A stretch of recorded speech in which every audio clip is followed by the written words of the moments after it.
Hello, everybody, and welcome back to the Geek Authority Show. This is the show where I, Lorenzo Marchessi, get to speak with all kinds of wonderful people, talented people, people of all walks of the entertainment industry, behind and in front of the camera, conventioneers, actors, writers, directors, producers. And today, I have a wonderful, wonderful guest, Anne Arreguin. Did I pronounce that properly? Oh, it's all good. It's a funky last name. It's Anne Arreguin. So you get to roll. Arreguin. Yeah. Arreguin. Wow. Beautiful. I like that better than what I said. Anyway, she is an actress. She does all kinds of behind the scenes writing, directing, producing. She's involved with lots of theater companies. So let's start with Anne. Where are you from? Where are your roots? So my roots are I'm from Southern California. I grew up in the Inland Empire. So definitely 909, born and raised out Don't there. give out your phone number. Um, I know, right? Oh no, right. We'll keep that secret for a little bit. Um, but yeah, I grew up out there. I actually grew up in a medical family. My dad was the physician's assistant, did orthopedic surgery, so that's for like bones and ligaments. And then my mom was an RN, and so obviously a great, breeding ground for an artist. But that's kind of where my roots are. I grew Were up in your a mixed parents family. were your parents surprised you kind of went into the arts and entertainment? Actually, no. My parents used to love to watch surgical shows, like the ones you would see on like Discovery Channel. And I walked in when I was a child, saw it, turned pale white, and almost looked like I was going to throw up and ran out of the room. And they're like, so I guess she's not going into the family business at that point.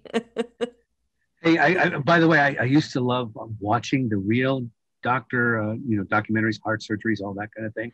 I found it Yeah. fascinating. There's a couple things that made me squeamish, but I grew up on the lawyer shows, and my mom grew up on the doctor show at all the dramas, Marcus Welby, anything that was medical. Um, so I know that I have that little experience. So when did you get the theater bug? When did you start acting?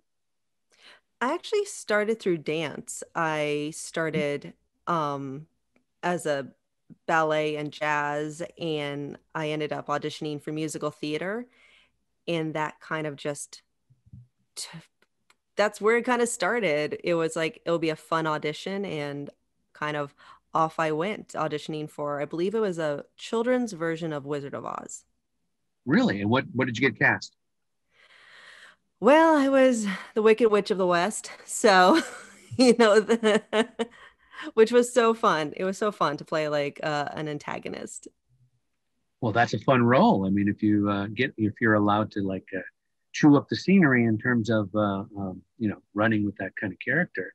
How old were you when you did that? Oh, I was about like 10 years old when Okay. I did that.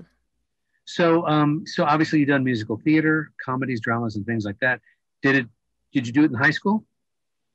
I did. I was competing in not only a dance competition, but I also did community theater at that time.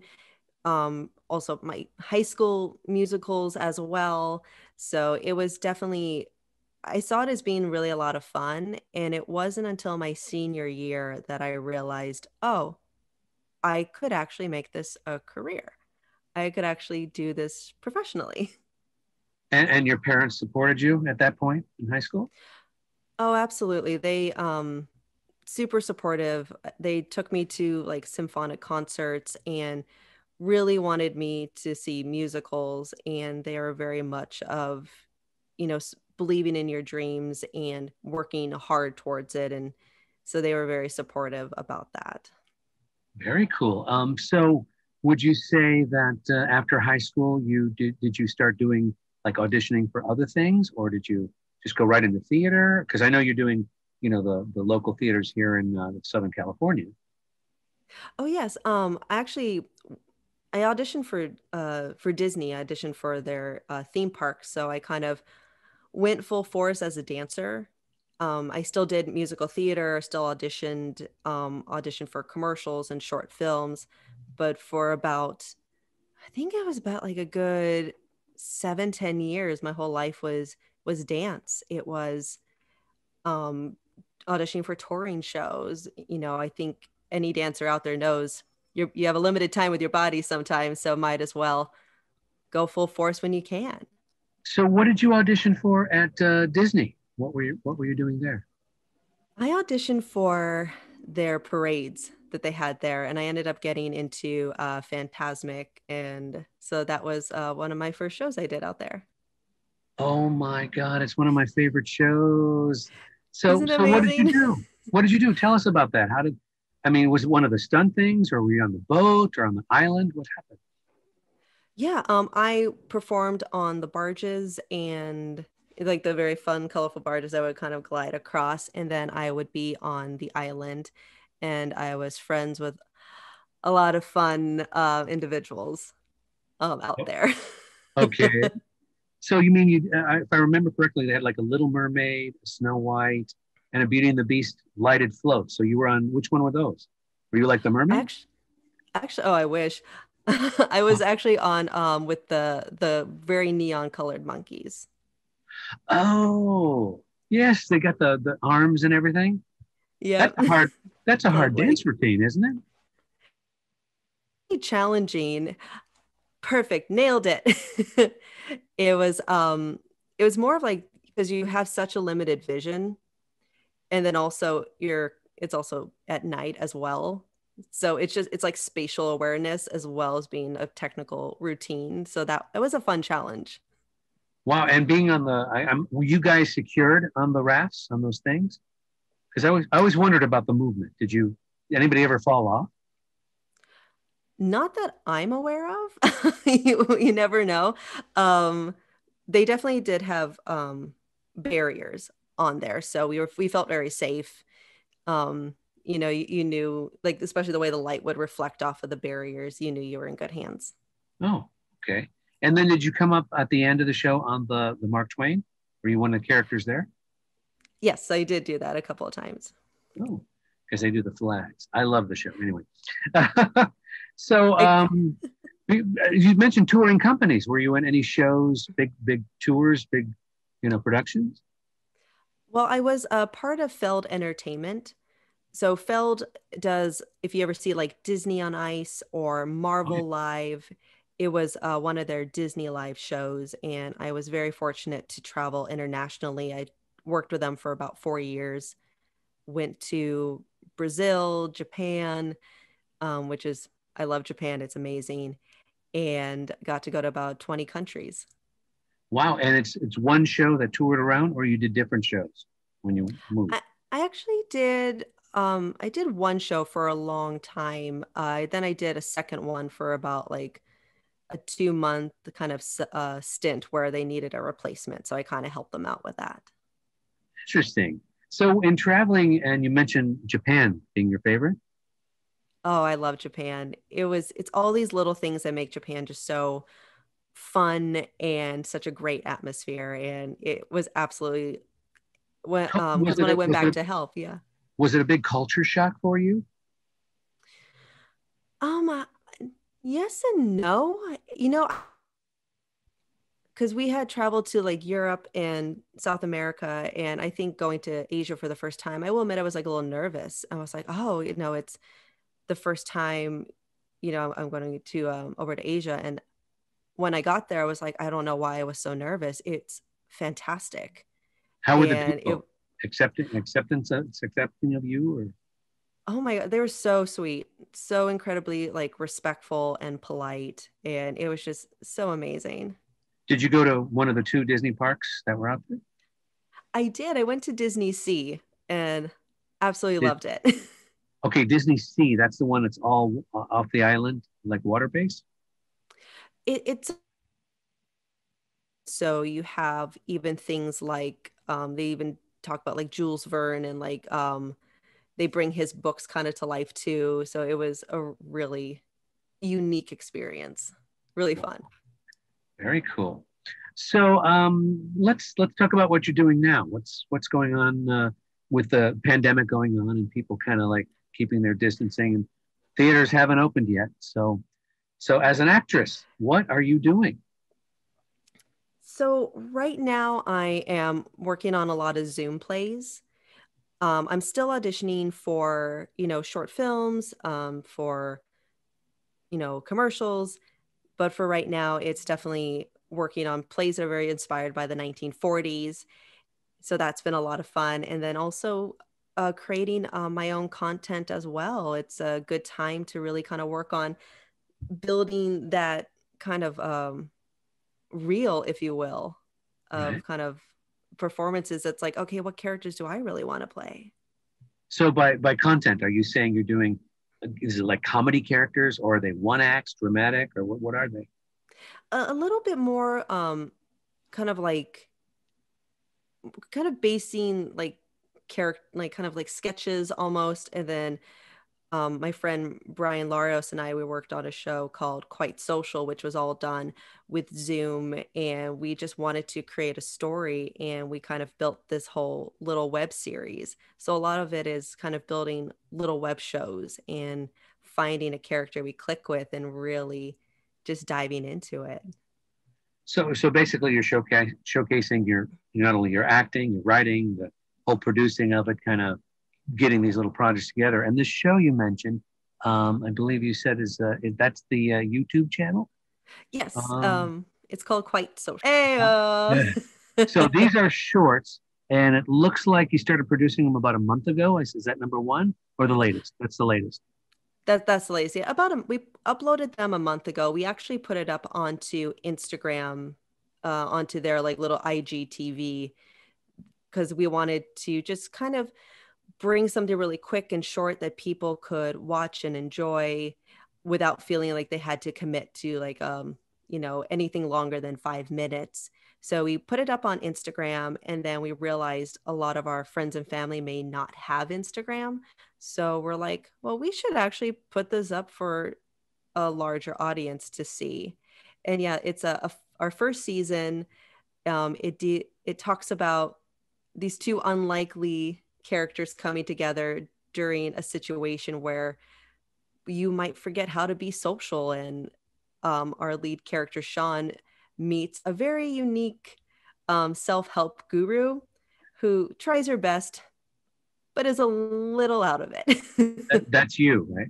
That's me. Yeah. Um, I get so so many sparkly costumes. is it a continuous story, or is it just like a slice of these people, little captions of it? Is it a continuous story? How does it work? It actually is. It's a continuous story. So all 5 seasons, we hope, cross all 5 episodes tie into each other. So it's their story for these 5 episodes. All right, and let's pop this back up because this is the production company I think you're working a lot with now in this Zoom world. So tell us what's coming up. So we actually, and I know with Halloween, I'm a huge Halloween fan, like super, super big Halloween fan. And especially with, staying inside for the most part, we are actually presenting 6 original Halloween radio plays, which are going to be coming up starting October 25th to October 30th. And you'll be able to find all of the videos. Each night is a new play that comes up, and it'll all be here on this page here. So that's what's coming up. It's so much fun. I wrote one of the pieces, and I am acting in 2 of them. Okay, which piece did you write so they can look out for it? Yeah, I wrote it's called A Rattle at the Door. Ooh, scary. and I know you can't tell us about it because obviously I want to see it originally. But what are the other 2 pieces you are in? So you can see me acting in it's Grit and Lawson meet Batman. Okay. Which it's I'm very excited for people to see that. It's very fun. It's very tongue in cheek. So that's a fun comedy family one. And then the next one is In Cold Blood. Love and Cold Blood. So Love and Cold Blood. Oh, righty. right, very, very happy titles. It doesn't sound like it ends in a birthday party. So Right. Great. Now tell us about this production company, this Worst Ever Productions. Who's involved and how did you get involved with them? Absolutely. I got involved. So Andy created Worst Ever. Andy Schultz created Worst Ever Productions.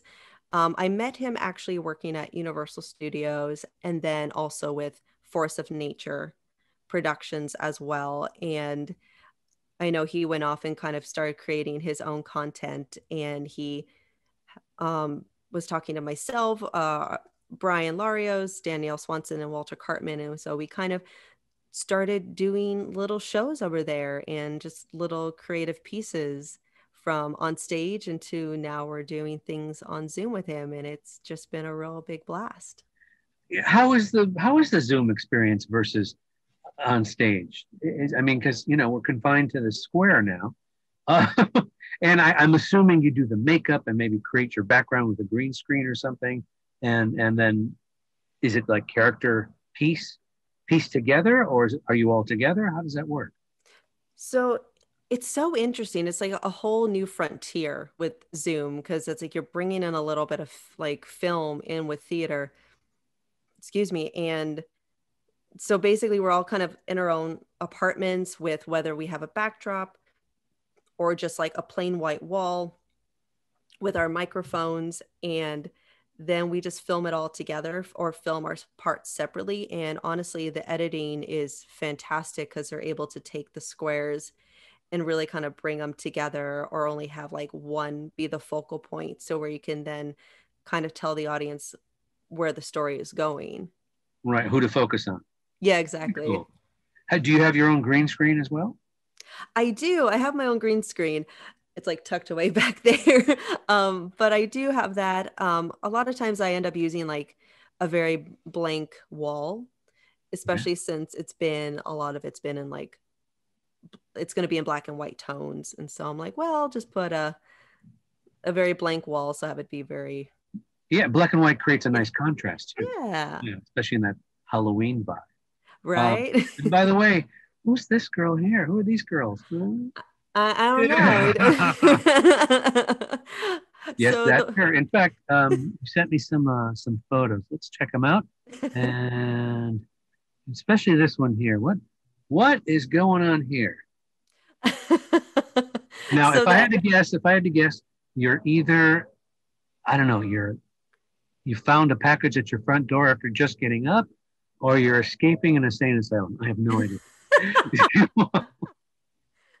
So this is actually from the show I mentioned, Quite Social. Oh, this okay. is the character I play is Jocelyn J, a self-help guru, trying to be like she's a social coach. So she's trying to help people break back out of just talking over Zoom and like when they're able to talk in person again.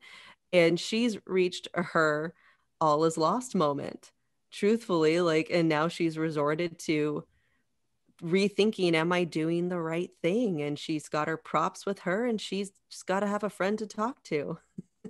Whose pictures is that? Brian? No, it's actually another character in the show. So okay. Yeah.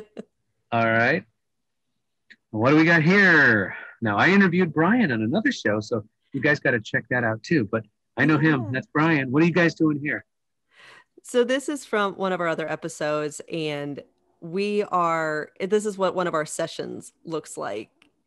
My character is definitely pulling him along and trying to get him out of his shell. And we actually, do you remember being in high school or like when you had to have an egg and you had to kind of take care of it? Take care of it? Yeah. So we're kind of doing an exercise with an egg. Okay, so I got a question. Are you writing these? You writing them together? How does this work? That's a great question. So Brian and I came up with the essential outline of the story, and we kind of went back and forth with writing. It sort of ended up from, I think, episode 3 to 5, I was writing the actual scripts, and then Brian was directing the actual pieces. Oh, okay. So we definitely, yeah. Are these edited, or you just record them live on the spot? So we record them, and then Brian, who is also a great edit mastermind. He'll take all the footage that we've recorded, not only in Zoom, but also any footage that we've done on our own, and then he'll piece it together. Wow. So it makes it easy to, like, if you had to pick up something or redo a line, you could literally record it on your own and he just slaps it in and the audience will never know otherwise, right? Exactly, yeah. And especially the Cool. way we're telling the story is very kind of like in pieces. So if you see like an edit cut, it's like it works anyway.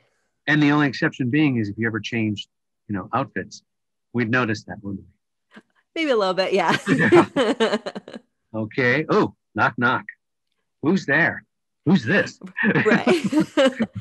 So this is actually a short film that I did. My boyfriend and his friend Kevin, they really wanted to do a thriller horror film, but then it turned into, okay, we have limited budget, we have limited resources, and so we decided to keep it in a car and do very much like the poor man's version of filming with a car. So this is actually all in a garage that you see right there.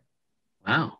Nice mood lighting and everything. So what's the story? Is she in trouble or is she being attacked? What's going on?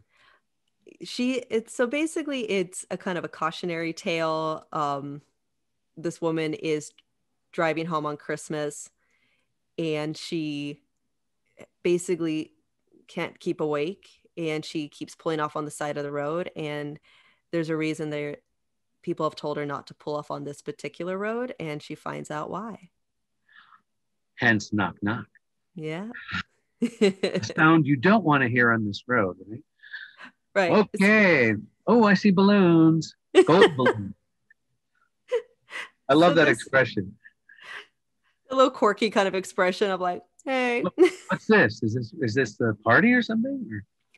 So myself and Brian Larios, we also are with Danielle Swanson and Walter Cartman. We have a little group called 3D1S Productions, where we do kind of short films. It's about, we wanted to empower ourselves as actors to learn behind the camera, to create our own content. And so, and which built into doing not only little music videos, but also we did PSAs for a great nonprofit called Girl Powerful. And this was kind of a promotional shoot that we were just kind of having fun and getting the word out there on our group. Very nice. Are you doing the photography or is this Brian who's doing the? It's actually Brian. Yeah. Okay. Very cool. Moving on here. Uh-oh. Dun, dun, dun, dun, dun, dun. It's the story. Okay, what's going on here? It's that's one thing I kind of love about Zoom is it feels so much like the Brady Bunch. It really does. It's fantastic.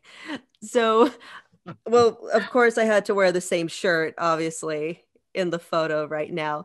Okay. Yeah. I wouldn't have um, noticed that had you not said it. So, okay. so basically, this is a table read. My friend Joey Acuna, who is right next to me with the blue hair, we're creating a web show called So Squeezed. so top left, you're saying? Top left, yes, Top left. correct. Okay. And we have been working on the show for about 2 years, kind of writing it, rewriting it. It went through that whole journey of like it's 10 episodes now, 6, back to like bigger. We're just workshopping it, and it's about our experience working in customer service, and when people start to get squeezed out of their comfort zone and are tossed into situations they aren't used to or didn't think they'd ever be back at. And this was our table read, and these actors are all unbelievably talented, and we read the entire 6 episodes. So someone who wrote these 6 episodes? Yeah, I wrote, myself and Joey are the writers, so we're the creators and writers of the show. Okay, and so everyone gets the script, and then I'm assuming you meet and kind of do the table read, so to speak, and then you actually when these characters are created, and then you record it on Zoom. Is that how this is done? Yes, so this was more for myself and Joey to kind of see what needs to be, because we're still in the process of creating and getting the final shooting scripts done. So this was us giving the scripts to some amazing actors and kind of hearing it being read out loud so we can hear the flow of it, kind of really workshop it and know, okay, this is landing. Okay, we need to tighten this up here so that we could look at our scripts again and really kind of tighten them up and really finesse them. Yeah, I'm curious. First of all, who's directing the piece? So this one, for the table read, we were both Joey and I kind of gave direction. For the actual show, we're currently looking for a director. So we're seeing who would be a good fit for it. I'll do it. Perfect. I'll do it. Anyway, no. So I'm curious with the Zoom environment because I've seen stage productions and all that, and on movie sets, and the fact that you're all on screen. How do you prevent, or is it written like where everybody has a line and everybody waits, and then the next person says their line and waits, or is it? I mean, is there overlapping dialogue? How does that work? That's actually a good question, especially for Zoom, especially with the way it kind of lags a little bit. We kind of did it where it was pretty clean lines where we would, people would say it would be a little bit of a beat, and then we keep going. And then, but everyone was so good about comedic timing. So even if there was a slight beat, they just there was really no lag in the pacing, which was really nice. Yeah, and for comedy, you can't lag because that's bang bang bang. Exactly. As opposed to live theater, when something works and you get a big laugh, you want to milk that laugh and then move on. It's like, okay, oh cool. Uh-oh. Serious. Boss lady. What's going on here? So this was with 3D 1S Productions. We were directing a short film that Brian actually wrote called Souvenir. So I was the director, and Danielle Swanson in the red cap, she was the DP for the shoot. And, we were just going through a shot and seeing if it worked. We were trying to put a lot of movement into the piece, and it was one of those really great learning experiences. So are you looking at your phone there? Is that what that is? Oh, actually, we've connected a monitor onto the camera. So then I'm actually looking at the shot, the shot. You're looking at the shot. Okay. Mm-hmm. That's cool. I'm curious. You've said it a couple times now. 3D S1, 3D. Oh yeah, 3D 1S. What does that stand for? Does that stand for something? It does. Uh-oh. Nothing bad. Okay, I was like, can you repeat it? No. Yeah, no, it's more of just joking around with Brian is not the biggest one for like he doesn't like the taste of like alcohol or anything like that. So he's very much right. He's like I'll have my water, I'll have my Capri Sun. I don't drink either, so I'm right there. Yeah. So it's kind of a little play on that. Okay. But I think it kind of stuck with us. But yeah, it's so you're not going to tell me what it stands for. It's basically 3 drunks, 1 sober. Oh, and he's the one sober. He's the one sober. Good for him. I like it. Ooh, who's this? Get her autograph. Quick. I don't know. Is this one of your headshots? It is. Yes, it's one of my headshots. Wow. When was it taken? Yeah. This was actually taken, I think it was about a little over a year ago, which might be a sign I might need to get a new one. No, actually, it looks great. My thing is when I used to audition and things and talk to actors and stuff, a lot of times you get the headshot and this is what you're expecting, but what walks in the door is a little bit different. Yeah. So, okay. I think that's the last one. Wow. So you've been busy. And now, do you do other forms of acting? Do you do, besides the shorts film, have you done commercial acting? Have you done anything like that? Or I've mainly stuck with short films, features, and sketches. I've definitely like have auditioned for commercials. My boyfriend jokes around. He's like, "You've got that Swiffer girl look," so I definitely should go into that. Yeah, or that young mom, you know, with Very the young mom, yes. with the three kids and all that. Like, Right. um, so do you prefer comedy over drama, drama over comedy? Where are you? I now prefer comedy over drama. It's interesting. I always thought I would be that actor who would be in all these dramatic things, and I had worked so hard on, crying, and it actually has been the opposite, and I find that I land a lot of roles that are very kind of Lucille Ball and very comedic and very physical comedy, and so I feel like comedy is now my niche, and I never thought it would be, which is interesting. Wow, I would imagine in terms of dramatic performances would be a little more work, whereas comedy, I think it's a little, from my perspective, it's a little more freeing, a little more fun, for lack Mhm. of better words. I mean, and you know when it works because if people aren't laughing, it's not working. So, It's so true. Yeah, like like right off the bat, whether it's like in theater or even in film, even though people can't really laugh, like you kind of can see some crew that are like holding it together, and you're like, okay, we're doing this right. yeah, they Yeah, hit the mark. Ultimately, exactly. ultimately, though, on the film, it's up to the director if it captures it, right? Is that how that works? I think so. I think it's also like I definitely believe with film, like you're retelling the story three times, like what you've written gets changed in production, which then gets changed in the edit. And so Right. a lot of times it's like, okay, what the And director and sometimes, editor, yeah. and sometimes it could get changed on set. You get a new page and like, oh, I didn't memorize this. Right. I got to memorize this now. Okay. And Okay, so I'm curious, people who are watching this, because obviously you got a lot of energy, and what would you tell to an aspiring actor and somebody who's watching this saying, I've been thinking about maybe acting or writing. What advice would you give?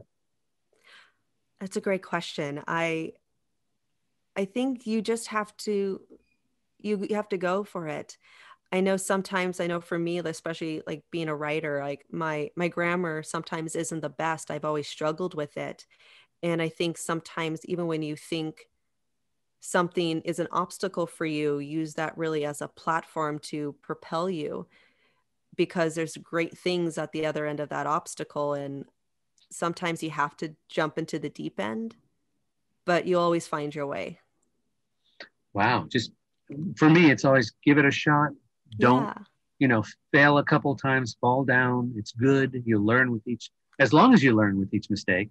Or, but the other thing too is auditioning. I've discovered talking to the actors I have that sometimes it can be a little, what's the word, self-defeating because more rejections than acceptance. Hmm.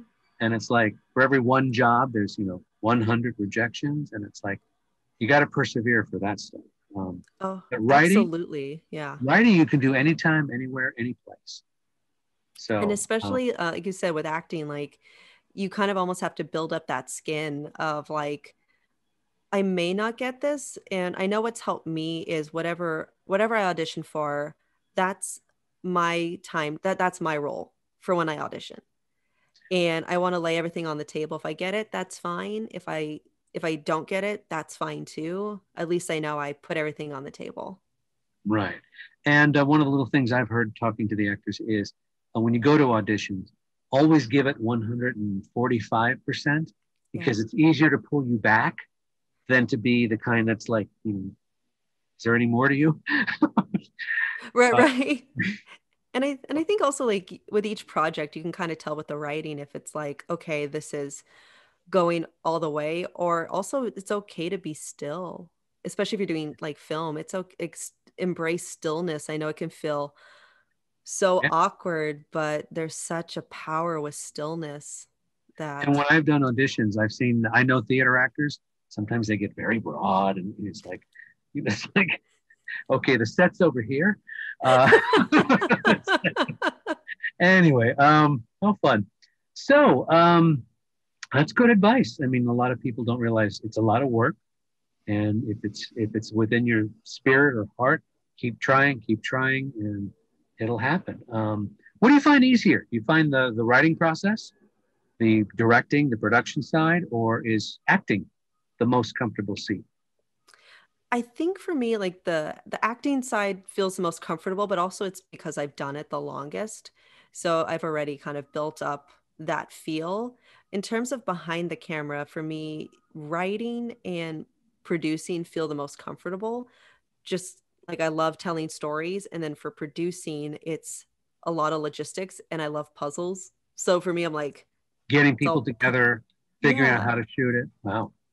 exactly. Have you noticed a big impact in terms of pandemic and as far as actors switching to obviously Zoom and the whole concept of they're kind of creating these video packages basically.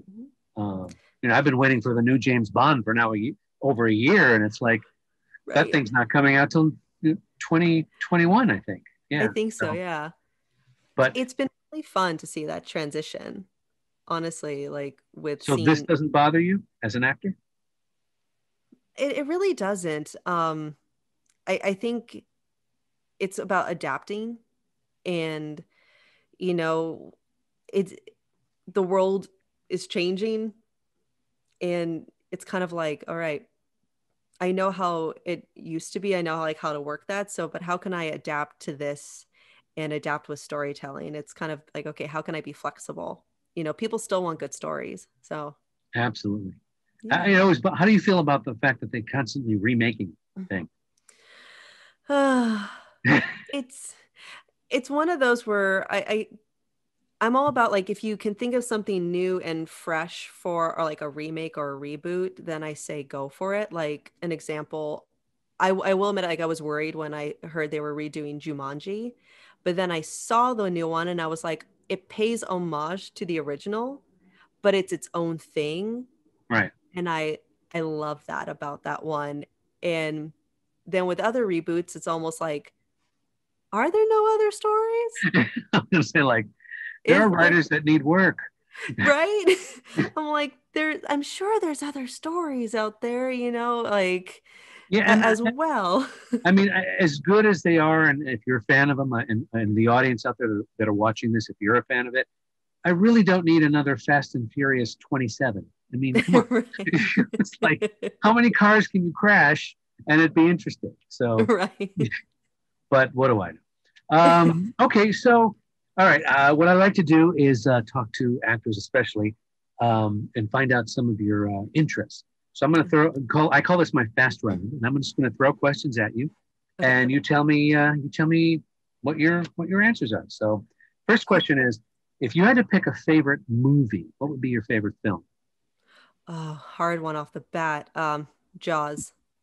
Really nice. Hmm. Okay, favorite musical. Oh, even harder. Oh, Did you oh, see Hamilton? I did. I love Hamilton. I will admit Ragtime always still has a place in my heart though. I loved Ragtime. Very good Oh, show. so good. Favorite comedy. Oh, like comedy movie or like comedy show? Comedy theater and comedy film. Oh, okay. Mm. Oh my God, this is so hard. I love oh, okay, so I know it's a musical, but I still love Something Rotten in terms of theater world because it's so hugely comedically based in terms of movies, comedic wise. Oh my gosh, this is actually a really hard one. I love Clue. Clue is one of my favorites. Oh, that's a great cast. I mean, Right? you couldn't have cast that better. Tim Curry is the butler.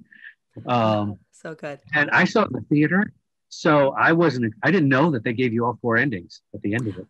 Yeah. It's kind of cool. And apparently, in the section of the country, wherever you were, a different ending was your theaters, and then they showed the extra endings after it. So I very heard clever about concept. that. Yeah, no, I So, think that's so cool. yeah, you probably weren't around when it came out, right? No. Well, Yeah. I saw it on like I think it was either TBS or TNT or one Yeah, of it was those. so many years ago. So,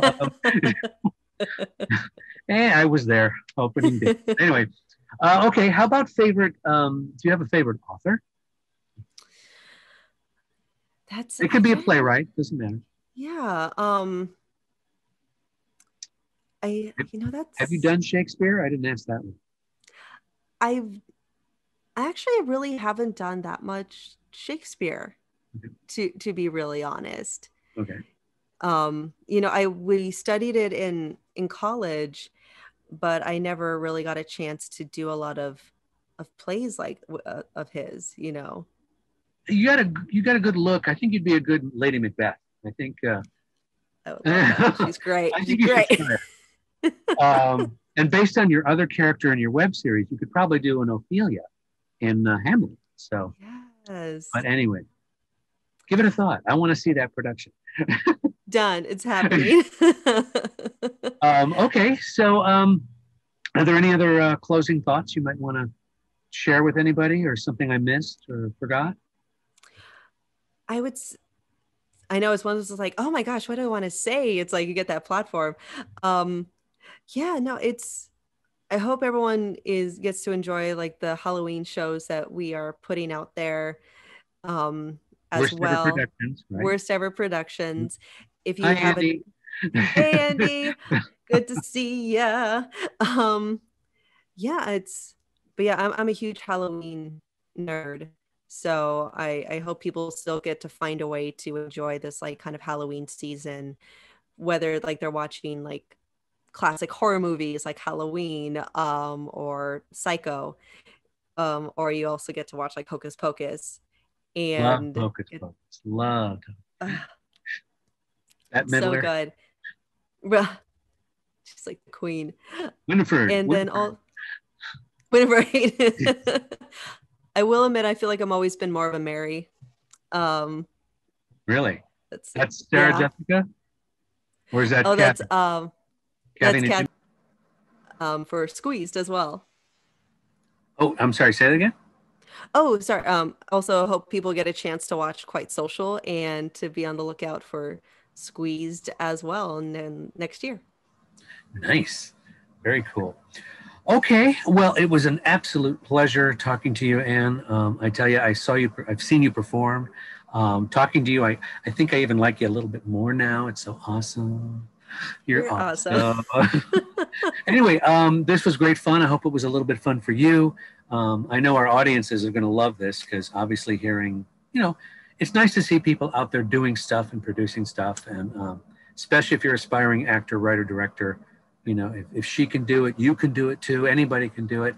Just persevere. That's the key. Again, thank you so much. In case you guys haven't, watching the show, haven't subscribed to my channel, The Geek Authority, help me out here. Point somewhere. There's a button that says subscribe. I think it's wherever. I also have my other shows. What's that? I was like, leave a comment down below, Absolutely. subscribe, Don't forget to ring the bell. Click the bell so you get notices.